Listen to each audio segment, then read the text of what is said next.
بسم الله الرحمن الرحيم. الحمد لله رب العالمين، والصلاة والسلام على أشرف الأنبياء والمرسلين نبينا محمد وعلى آله وصحبه أجمعين، أما بعد. السلام علیکم ورحمۃ اللہ وبرکاتہ.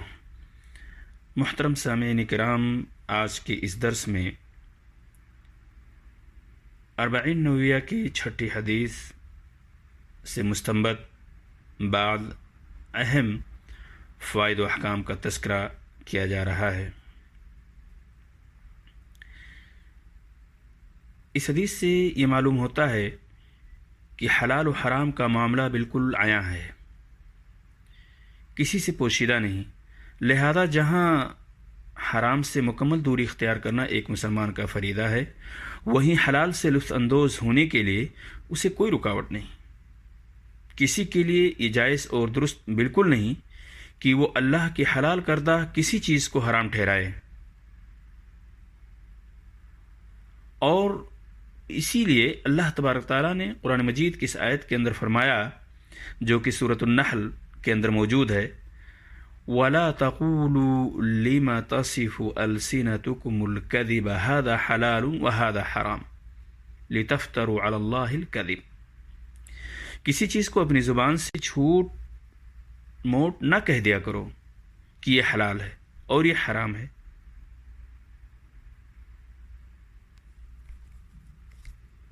تاکہ اللہ تبارک تعالیٰ پر جھوٹ اور بہتان باندھ لو. اس آیت کے اندر اس سے منع کیا گیا ہے. ایک اور مسئلہ اس حدیث سے مستنبط ہوتا ہے کہ اللہ تبارک تعالیٰ نے اپنے بندوں کو کھانے پینے، پہننے اوڑھنے، خرید و فروخت، لین دین اور دیگر معاملات میں ایسے مشتبہ امور کے ذریعہ آزماتا ہے جن کا حکم اکثر لوگوں کی نظروں سے مخفی ہوتا ہے. یہ اللہ تعالیٰ کی ایک حکمت ہے تاکہ ایک سچے مومن اور ایک خواہش پرست نفس پرست میں تمیز کی جا سکے. اس حدیث میں کہا گیا ہے کہ شبہ کی چیزوں کا حکم اکثر لوگ نہیں جانتے. لا يعلمهن كثير من الناس، جس کا مفہومی مخالف یہ بھی نکلتا ہے کہ کچھ لوگ یعنی علم میں رسوخ رکھنے والے اس کا حکم جانتے ہیں. بہت سارے لوگ نہیں جانتے، لیکن کچھ لوگ جنہیں اس کا علم ہے انہیں اس بارے میں معلومات ہے.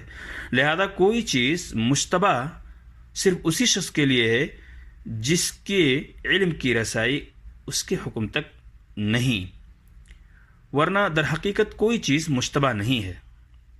ایک چیز ایک شخص پر مشتبہ ہے، لیکن دوسرا جو علم رکھتا ہے اس پر وہ چیز مشتبہ نہیں ہے. ایک مسلمان کو ہمیشہ اپنی عزت و آبرو اور نیک نامی کی حفاظت کرنا چاہیے، اور کرتا ہے. اسے داغدار کرنے والی تمام چیزوں سے پرہیز کرتا ہے.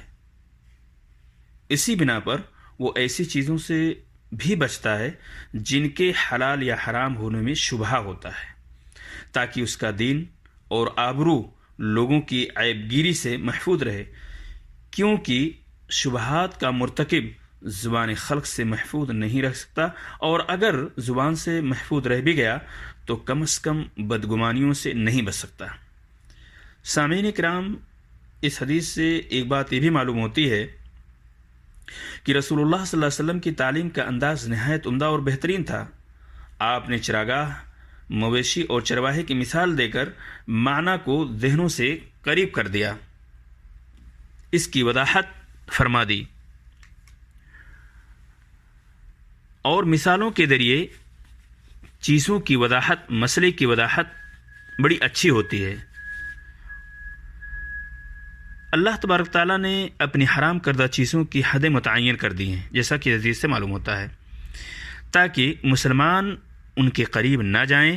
اللہ تعالیٰ کا ارشاد ہے، تلک حدود اللہ فلا تعتدوها، یہ اللہ تعالیٰ کی حدود ہیں، تم ان کے قریب مت جاؤ. نیز اللہ کے رسول صلی اللہ علیہ وسلم کا فرمان ہے، اجتنبوا السبع الموبقات، 7 ہلاک کر دینے والی چیزوں سے اجتناب کرو، یعنی تم ایک جانب رہو اور یہ چیزیں دوسری جانب رہیں. تو اللہ تبارک تعالیٰ نے حرام چیزوں کی حدیں متعین کر دی ہیں، اور اس حد کو ہمیں تجاوز نہیں کرنا چاہیے. 7واں مسئلہ اس حدیث سے یہ بھی معلوم ہوتا ہے کہ اعمال کی نیکی و بدی کا دار و مدار دل کی اصلاح و فساد پر ہے۔ اسی لیے اللہ کے رسول صلی اللہ علیہ وسلم اللہ تبارک تعالیٰ کے یہاں بروز قیامت حساب و کتاب دل کی نیتوں کے مطابق ہی ہوگا۔ دنیا میں بھی ظاہری اصلاح باطنی اصلاح کی دلیل مانی جائے گی اور ظاہری فساد باطنی فساد کی دلیل۔ اسی لیے فرمایا کہ دل کے سدھرنے سے پورا جسم سدھر جاتا ہے۔ اذا صلحت صلح الجسد کلو، اور دل کے بگڑنے سے وَإِذَا فَسَدَتْ فَسَدَ الْجَسَدُ كُلُّهُ، اور دل کے بگڑنے سے جسم کا پورا جسم بگڑ جاتا ہے، جسم کے سارے اعضاء بگڑ جاتے ہیں۔ سامعین کرام، اس حدیث سے ایک مستفاد ایک آخری بات یہ بھی ذکر کر دینا مناسب سمجھتا ہوں کہ ایک مسلمان اپنے جسم کی صحت و تندرستی سے کہیں زیادہ اپنے دل کی تندرستی پر دھیان دے۔ اسی لیے اللہ کے رسول صلی اللہ علیہ وسلم نے فرمایا الا وان فی الجسد مضغہ، یہ دل ہے، اس کو چاہیے کہ ہر انسان کو، ہر مسلمان کو چاہیے کہ اپنے دل کی تندرستی پر دھیان دے۔ بغض و کینہ، نفرت و حسد، خیانت و فریب، شک و نفاق، کفر و تکبر اور غفلت وغیرہ جیسی معنوی بیماریوں سے دل کو پاک صاف رکھے۔ ذکر الہی اور کثرت استغفار سے اس کی سختی سے اس انسان کے اندر جو سختی ہوتی ہے وہ نرمی میں بدل جاتی ہے۔ جس قدر انسان کے اندر ذکر الہی اور استغفار کی کثرت ہوگی، اس کے دل کے اندر نرمی پیدا ہی ہو جائے گی۔ اللہ تبارک تعالیٰ سے دعا ہے کہ اللہ تعالیٰ ہم سب کو ان احادیث کے مطابق عمل کرنے کی توفیق عطا فرمائے۔ آمین۔ السلام علیکم ورحمۃ اللہ وبرکاتہ۔